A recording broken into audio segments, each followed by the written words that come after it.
Micah back in maintenance and in preparation for the International Road Check, May 14th through May the 16th. We want to go over another topic and provide a little bit more information for our drivers. Another violation that we're seeing is brake hose chafing, once again the Audible air leak. So a lot of that stems from this 3-in-1 tractor trailer airline combo, whatever you want to refer to it as. And I want to show you just some examples of what not to do, and then we want to show you an example of what we're looking for. So as you can see right here, we have multiple points of contact. You know, on the catwalk, we have a point of contact here on this toolbox. And so if you look and we're making contact with a toolbox, you can see there's a chafe mark right here on the airline. DOT can pop you for that. So what we would like to see is we'd like to see these secured up out of the way and then have a wrap around those. If your truck does not have a wrap, please get with your DM, have them route you here Birmingham. We can get this taken care of.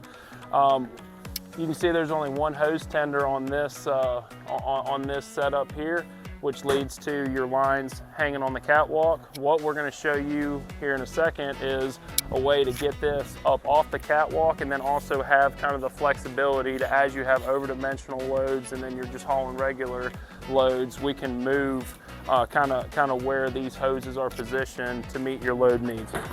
Biggest point that we see from a leak standpoint, obviously when you're sitting here and you're constantly, you know, installing these airlines and taking them off, installing them, taking them off, you're constantly wearing on this fitting. So we see a lot of air leaks right here at this fitting. If you hear an air leak, you know, a good way to check is obviously whenever you are attached to a trailer and you have air going to it, you know, kind of just move that around a little bit and see if there is an audible air leak. If there is, we need to get it addressed immediately. For here, we showed you the wrong way to do it. Now we want to show you the right way. So what we have here is we have our setup, and you can clearly see we're up off the catwalk and we're secure here on our connection, trailer tractor connection.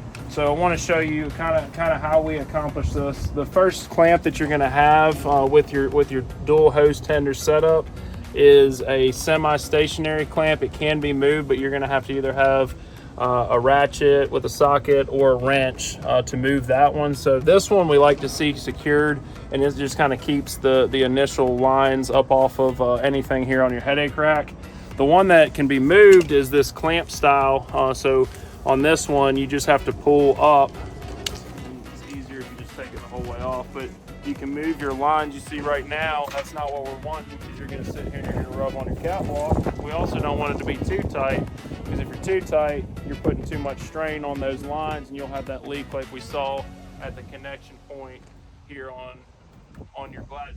So what we like to see, you know, is kind of just right up off that catwalk, give it a little bit of room to bounce as you hit turbulence on the roads, and then just secure that. So just make sure it clips. There's another style clamp very similar that has just this metal clip, same concept. It goes around, pull it tight and clip it. So if you have any questions, get with the maintenance department, get with your dispatcher. If you don't have this set up on your truck, make sure that you get it set up, get routed to the Birmingham terminal. We'd be happy to set it up for you. Stay safe out there, and thank you for your commitment to safety.